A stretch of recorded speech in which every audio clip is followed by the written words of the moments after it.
რას დავდივით, იმაზე მეც ვაკეთებ და იმაზე მოკლედ დროში. შეიძლება მართლაც ევროპაც გავავოცოთ. Поздравляю весь личный состав. კარგი მანევრია ძალიან. დიაბოლოვაში გადაცემაა. ვაშა გადაცემა თქვენთანაა, სპეციალური გამოშვებით თენგის გოგოტიშვილთან ერთად.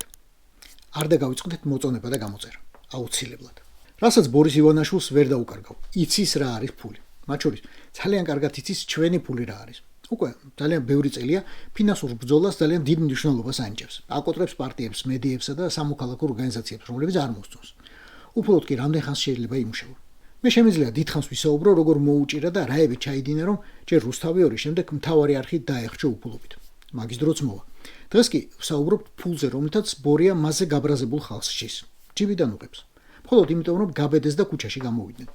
თან ჯიბიდან უღებს ბლომად. იმდენს, რომ მისგანვე უსამსახუროდ, უშემოსავლო დატოვებულ ადამიანებს ძალიან მაგრად დაეტყოს და მეორედ არ გაბედოს ვიღაცამ თქვა, რომ არ მოეწონა მოპარული არჩევნები.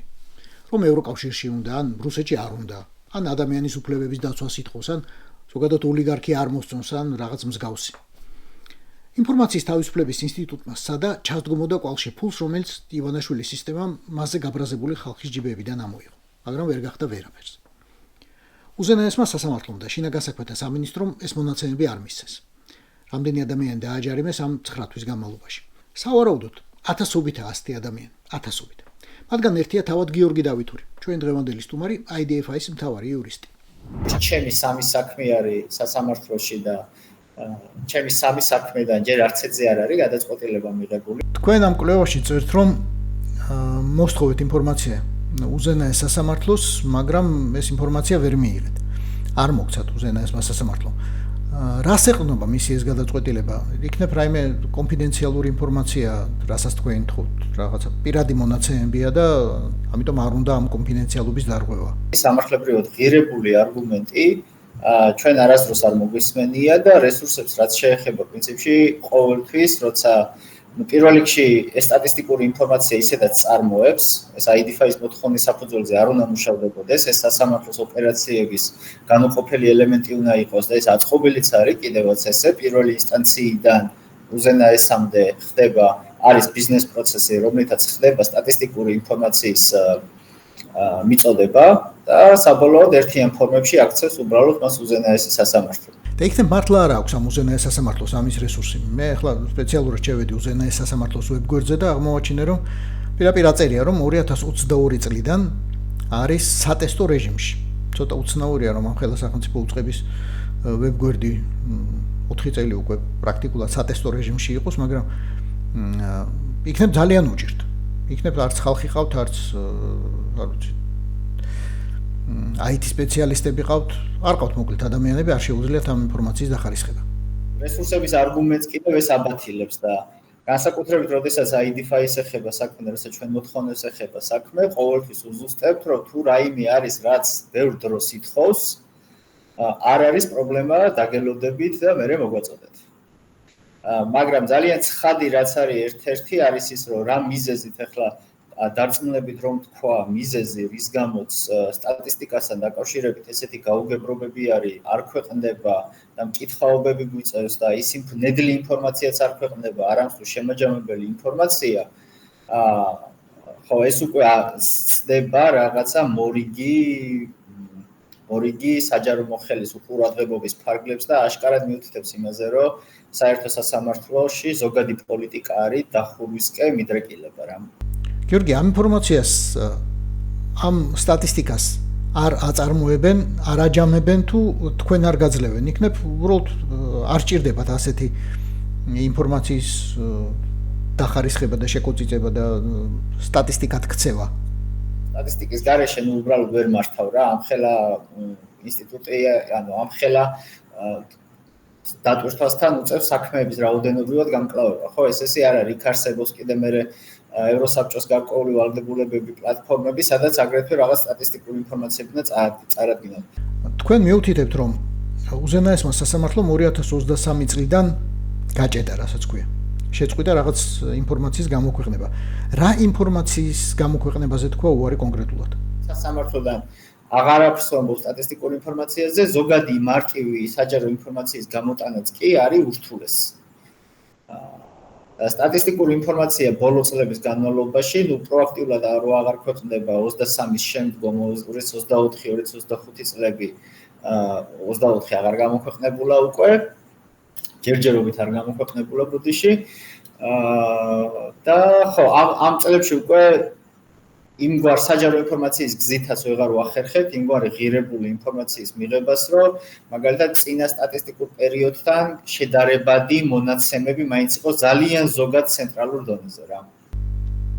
რა არის 174 პრიმა მუხლი? რატომ გამოიწვია მან თქვენი განსაკუთრებული ინტერესი ახლა და იქნებ სხვა უწყებებიდან, მაგალითად ჩინაგა საქმეთა სამინისტროდან შეიძლებოდეს ამავე მუხლის გამოყენებაზე ინფორმაციის მოპოვება, რა თქვენ ამბობთ, რომ ეს არის ყველაზე მასობრივად გამოყენებადი მუხლი დღეს. XSS-ს განვითხოვდით 174-ს და სასამართლოსგანაც გამოვითხოვეთ კონკრეტული სხვადასხვა ტიპის ვარიაციებით, მათ შორის თუ არა წარმოებს სტატისტიკას, ნედლი ინფორმაცია მოვითხოვეთ და ჩვენ მივხედავთ. 174 მუხლი, პრიმა მუხლი არის მანიფესტაციების კონტექსტში ერთ-ერთი ყველაზე ფართოდ გამოყენებული ადმინისტრაციული სამართალდარღვევა და მოცემულ შემთხვევაში ეს გულისხმობს არაძალადობრივი რეპრესიის ერთ-ერთი ფორმა ჯარიმები, რასაც ეს ვიდეოკამერებით რასაც აკეთებენ, ძირითადად ვიდეოკამერებით, ამ ჯარიმების რა რაოდენობის საქმე იყო 5000 ლარიანებზე მაგალითად შესული. შსს-დან და სასამართლოდანაც ჩვენ ეს კომპონენტი გვაინტერესებდა. შსს-დან ამაზე ინფორმაცია საერთოდ ვერ მივიღეთ, როგორც წესი, შინაგან საქმეთა სამინისტრო როგორც წესი რაღაცა ინფორმაციას გვიგზავნის ხოლმე, როცა ეს ინფორმაცია არ აქვს, მათ შორის იმასაც გვწერს, რომ ეს ინფორმაცია არ აქვს. რეალურად ყველაზე მასობრივად გამოყენებადი მუხლია ეს 174 პრიმა მუხლი. თვითონ 174 პრიმა მუხლი, შინაარსობრივად რო დავშალოთ, ეს არის შეკრებისა და მანიფესტაციების წესის დარღვევა.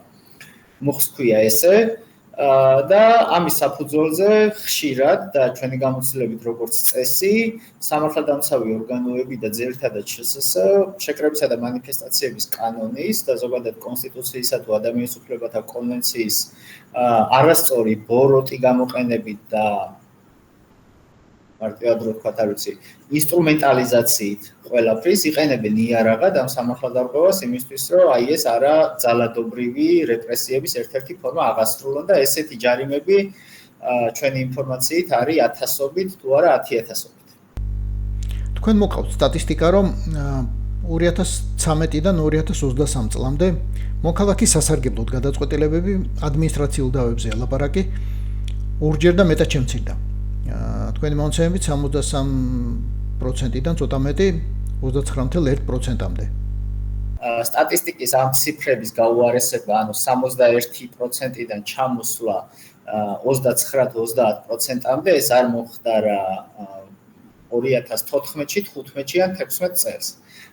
ეს 61% დაახლოებით 50%-იანი შუალედით სახელმწიფო გაგრძელდა 2019 წლამდე და 2018 წლიდან უკვე რადიკალურად დაიკლო ადამიანების სასარგებლოდ დასრულებულმა ადმინისტრაციულმა დავებმა. ანუ მარტივად რო ვთქვათ, 2018 წლის შემდეგ შეინიშნება ის მაჩვენებელი, როდესაც სახელმწიფო მოქალაქეებს და ადამიანებს უგებს დავას ბევრად უფრო ხშირად.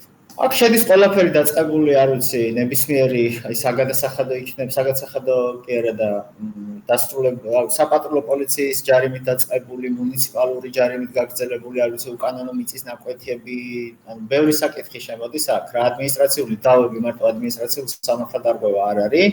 სახელმწიფოსთან ნებისმიერი რაც არის სადავო, ეს ადამიანი იწყებს ამ დავას თუ სახელმწიფო იწყებს ამ დავას, ეს არის ადმინისტრაციული საქმე.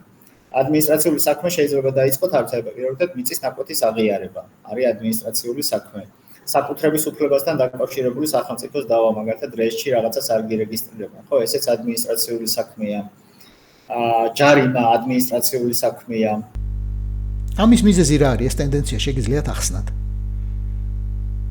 კონკრეტულად რამ გამოიწვია ესეთი ვარდნა, ანუ 2018 წლის მერე რატო დაიწყო ესეთი ვარდნა, რამე ესეთი ინდიკატორი არც სტატისტიკიდან იკვეთება და არც მე არ მახსენდება, გულწრფელად რო გითხრა. ნუ ეს რაღაც უფრო მეტად არის ეს ბუნებრივი გადასვლა რა, რაღაც ეტაპზე სასამართლოს უნდა იყოს დამოუკიდებელი, რაღაც ეტაპზე მოკლედ რაც დიდხანს რჩება ნებისმიერი მმართველი პარტია ძალაუფლებაში, მისი ამბიციები და შესაბამისად რა დავარქვა ამას არის მისი ამბიციები და მისი წარმატების მაჩვენებლები საჯარო დავებში, ადმინისტრაციულ დავებში ბევრად უფრო მაღალი არის. გიორგი, უზენაეს სასამართლომდე მე მგონია დაჯარიმებულების საქმეები საერთოდ არ მიდის. საქმეების 99% განიხილება თბილისის საქალაქო სასამართლოში და თბილისის საქალაქო სასამართლოს არ შეიძლება რომ ჰქონდეს იგივე სტატისტიკა და მას მოსთხოვოთ. უზენაეს სასამართლოს აწვდიან იმ ინფორმაციას საბოლოო და საბოლოო ფორმას ამ სტატისტიკას აძლევს უზენაესი სასამართლო. ეს თვითონვე სასამართლოს მიერ შექმნილი ბიზნეს პროცესია ასეთი და ამიტომაც არის რომ სასამართლოს სტატისტიკები ქვეყნდება უზენაეს სასამართლოს ვებგვერდზე და არა მაგალითად თბილისის საქალაქო სასამართლოს ვებგვერდზე ან იუსტიციის უმაღლესი საბჭოს ვებგვერდზე.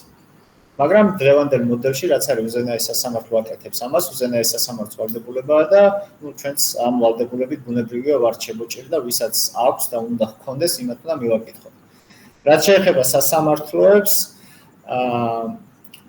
არის გარკვეული სასამართლოები, მთავარი სრულის მეტნაკლებად სრული არა, მაგრამ სრულთან მიახლოებული სურათი რო შეიქმნა 174-ესთან დაკავშირებით, იმ ბუნების გათვალისწინებით, როგორც ეს შეკრებისა და მანიფესტაციის დარღვევის წესი მუშაობდა, ერთადერთი სასამართლო შეიძლება იყოს თბილისის საქალაქო სასამართლო, საიდანაც ამ ინფორმაციის მიღება შეიძლება. მაგრამ თბილისის საქალაქო სასამართლოდან მიუხედავად ისა, რომ identify კონსტიტუციური დავა მოიგო, კანონმდებლობაში იმპლემენტაცია გააკეთა ბევრი რამის ამ კონსტიტუციური დავის მოგების შესაბამისად, დღემდე გვიჭირს სასამართლოს გადაწყვეტილების მიღებაც კი ან მორიგ საჯარო ინფორმაციაზე პასუხიც კი. აღარაფერს ვამბობ იუსტიციის უმაღლეს საბჭოზე, მათ შემადგენელ ორგანოებზე. და ბუნებრივია სტატისტიკურ ინფორმაციას სასამართლო, თბილისის საქალაქო სასამართლოდან ან ვერც ნეტ მონაცემებს ჩვენ იქიდან ვერ გამოვიტანთ რა. რეგიონებში ხომ აჯარიმებენ აქტივისტებს, იქაც არის აქციები და იქაც აჯარიმებენ ადამიანებს. გარდა ამისა, ვიღაცები მიდიან ალბათ სააპელაციო სასამართლოში. აი ამ სხვა სასამართლოებში თუ არის შესაძლებელი ინფორმაციის მოპოვება. საქმეები, სტრასბურგისთვისაც საკმაოდ საინტერესო იქნება და აპელაციაში უნდა წავიდეთ. ანუ ეხლა უბრალოდ ЧСС დაგიწერს 5000 ლარიანს და შენ თუ გინდა წადი სასამართლოში და თუ გინდა მოწახვალ. ЧСС-ში ვეღარ წახვალ. აი ესე არის ეს წესი საბოლოოდ ჩამოყალიბებული და სასამართლო არის თბილისის საქალაქო სასამართლო. იმიტომ რომ ხო, რუსთაველის გამზირი აქ არის, კამერები აქ მუშაობს ძირითადად. დანარჩენ იმებშიც, რეგიონებშიც არის ესე გზის გადაკეტვის ამბებზე, როგორც ვიცი, მაგრამ ესე მასშტაბურად ყოველთვის მასშტაბთან მიახლოებულადაც კი მე არ გამიგე იქ უფრო მეტად სხვა რაღაცა, სხვა ტიპის სამართალდარღვევებს უფრო მეტად იყენებენ რა. ნიღბის ტარება იქნება ეს თუ რაღაცა სხვა ტიპის პროცესები აქვს, რომელიც მასობრივი გამოყენების საშუალებას არ იძლევა. ზოგადი სურათი როგორია? როგორ იყენებს სისტემა? აზრი აღარ აქვს, უწყებად გაყოფას იქ პროკურატურა, სასამართლო, პოლიცია ყველაფერი ერთია. ამ 174 მუხლს საერთო სურათი თუ შეგიძლიათ რომ მოხაზოთ. 2025-დან და წლის იანვრიდან დაიწყეს რეაგირება, მანამდე მსგავსი შემთხვევა, რომ გზის გადაკეტვაზე დისტანციური დაჯარიმებები დაეწყოთ და ბიომეტრიული მონაცემები და სახის ამოცნობის სისტემების გამოყენება დაეწყოთ. მანამდე ესეთ შემთხვევა ხილულად არ მომხდარა. თებერვალში, იანვრის ბოლოს თებერვალში მიაღწია პიკს, თებერვალში და მარტში გვაქვს მოლოდინი ალბათ რომ ყველაზე მეც ადამიანს დაუწერეს. თანამედროვეულად სულ არ იყო გარჩევადობა, მართლა რაოდენობის ხალხი იყო და ასე შემდეგ, აი ყველაფერზე წერდნენ ფაქტობრივად რა. მაგალითად ბიზნეს დაბადების დღესთან დაკავშირებით იყო ერთ-ერთი საპროტესტო აქცია, სადაც ძალიან ბევრი ხალხი იყო. ჩანაწერები არის, კამერები როგორ ნადირობს ამ ხელა ზღვა ხალხში, ადამიანის სახეებზე და იქიდან ბევრს მერე დადასტურებულად ვიცით, რომ მიუვიდა კიდევაც სამართალდარღვევის ოქრო. დაახლოებით 3 თვე გაგრძელდა ეს პიკური პერიოდი, სადაც ყველას და ყველაფერს აჯარიმებდნენ და მერე უკვე ნელ-ნელა დაიწყო შერბილება. თებერვლის დასაწყისის მონაცემებით 1000-მდე, ვაჟა სირაძე მაშინ საპატრულო პოლიციის დეპარტამენტის უფროსი იყო და მოითხოვა თბილისის პოლიციის დეპარტამენტის ჩართულობა საქმეებში იმის გადატვირთულობიდან გამომდინარე. პრაქტიკულად როგორ მუშაობს ეს ამომცნობის სისტემა? თან როგორც მოქალაქეს უნდა გიხაროდეს, როგორც კანონმორჩევ მოქალაქეს უნდა გიხაროდეს, რომ რა კარგია შენს პოლიციას აქვს რაღაც თანამედროვე ტექნოლოგია, თან როცა ხედავ რომ ამას მაინც და მაინც შენ წინააღმდეგ ატარებენ, შენ წინააღმდეგ იყენებენ, უკვე შიში და ეჭვი გიჩნდება. თორემ ქუჩებში ახლა უფრო მეცისვრიან ვიდრე ადრე ისროდნენ რეალურად. მსგავსი შესაძლებლობები რომ სახელმწიფოს ქონდა ოპერატიულ-ტექნიკური შესაძლებლობები, ეგ ახლა დიდი ხანია ვიცოდით, კვლევებშიც ამოვარდნილა, მაგრამ აქციებზე შეკრებილ ადამიანებზე მუშაობას იწყებენ კამერები სახის ამოცნობის სისტემით. ოღონდ კამერებს ბოდიში სახის ამოცნობის სისტემა არ გააჩნიათ, კამერებს გააჩნიათ სახის დეტექციის ფუნქცია უბრალოდ, მართვადი კამერები არის დაყენებული. ეს მართვადი კამერებზე აშკარად მანუალურად ადამიანის ჩარევით მუშაობს, რომ მოძრაობაზე არ მიუთითებს არაფერი ოპერირებაზე, რომ ეს ავტომატურად მუშაობს ეს კამერები. ადამიანი ზის ჯოისტიკით, რომელიც მასობრივად აფიქსირებს სახეებს. და ესე მუშაობს რამდენიმე კამერა. შემდეგ უკვე ამ სამართლებრივი დოკუმენტაციით არსებობენ საწყის ეტაპზე ძალიან დაბნეულები იყვნენ, რა უნდა ეთქვათ, როგორ ეთქვათ, იმიტომ რომ ერთია დააჯარიმო პოლიტიკოსი ან ცნობილი სახე, მაგრამ მეორე არის გამოიყენო ეს მასობრივი რეპრესიის ფორმად, სადაც უნდა ჩახვიდე მოქალაქეებამდე, რომელსაც ტელევიზიასთან შეიძლება არც კი გაუვლიეთ საერთოდ, ხო?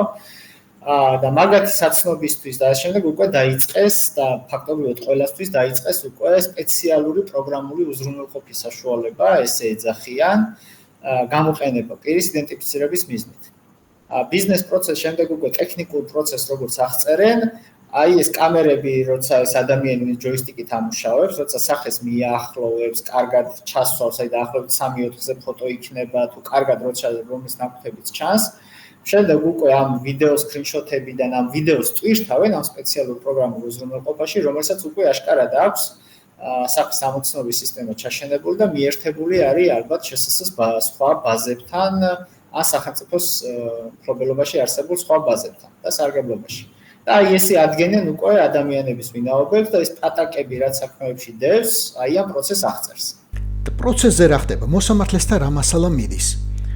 მოსამართლე დაიდებს წინ, არ ვიცი, ვიდეოს თუ ფოტოს და უყურებს, რომ ცხვირი გავს, ყური გავს, არ გავს. არა, სასამართლოში რომ მიდის საკითხი უკვე, იქ მათ შორის ვიდეოებსაც ვითხოვდით. საწყის ეტაპზე იყო რომ 3 წამიან მონაკვეთებს დებდნენ, სადაც ის ადამიანი ჩანდა. 3 წამიან მონაკვეთებს, კადრიდან ამოღებული სკრინშოტი და ადამიანის პირადი მონაცემები და ადამიანის ეს ადმინისტრაციული სამართალდარღვევების ისტორია თუ რამე აქვს და დასამართლებლობები და ასე შემდეგ.